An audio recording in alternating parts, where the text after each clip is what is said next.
Hi everybody, Mike Brown back with you again with another lesson in Adobe Photoshop Elements 11 from Educator.com. In this lesson we're going to look at a very cool feature in Photoshop Elements, and it's called the Photomerge feature.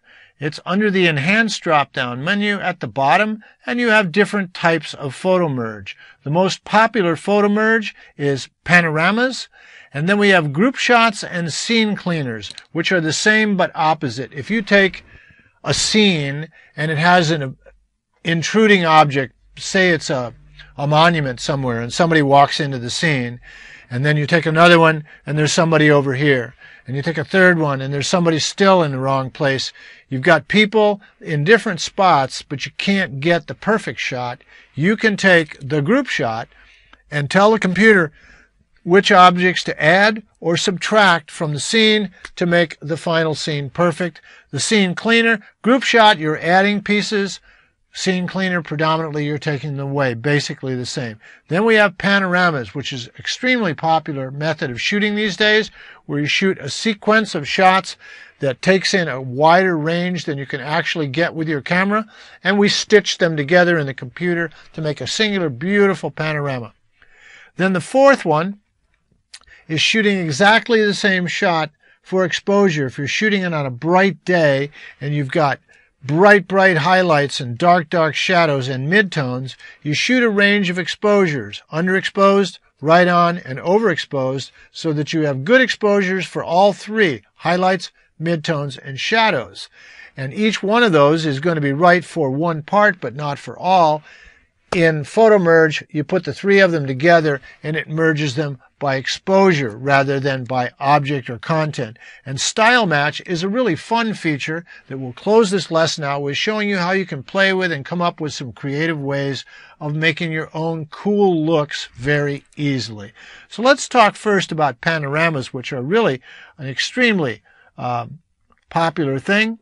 And first off, I want to talk to you about 4 tips to make sure you get your images correct for the program to align and blend, or stitch as we call it. Now, the first thing, here's a camera, and hold the camera steady without any change of tilt or rotation relative to the horizon for each shot. You're shooting a series of photos that run in an arc. You want to make sure that the camera stays level throughout that arc. You don't want to have it tilted like you see here, and then the next shot the other way, and the third shot, and so that they're kind of haphazard. You want to make sure that the arc is smooth. Ideally, you'd put your camera right on a tripod, and it would stay perfectly level, and it would do nothing but rotate around itself, and all shots would line up perfectly. If you don't have that option, I'll show you a couple of ways to do it in just a moment. So what you want to do, first off, is hold that camera steady. The second one is you want to overlap each image in the sequence by between 20 and 50%. This is so that the computer has enough points of reference from each overlapping photo that it's easily able to align and stitch it. Let me show you a couple of examples just to talk to you about exactly what I'm referring to. And here I'll just open these 2 images right here. These are 2 of a series of 6 in the pano.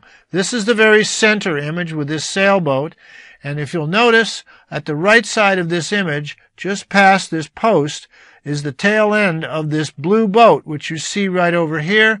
You can also see this boat, you can see objects, you can see just the shadow and the edge of the pillar. Notice, if I move this over, there's the overlap right there, and you see how much I gave it, so that the computer can see this reference point, it can see the end of the boat, it can see this blue boat back at here, it can see the stack. It has all sorts of points from a good amount of overlap, probably about 1/3 of the image, which is somewhere in between the 20 and 50. That's the way you want to do it. Overlap your images so that you get the sequence, can all be overlaid easily. Use the same exposure for each image if you can. If you're shooting on auto, that's just the way it's going to have to go.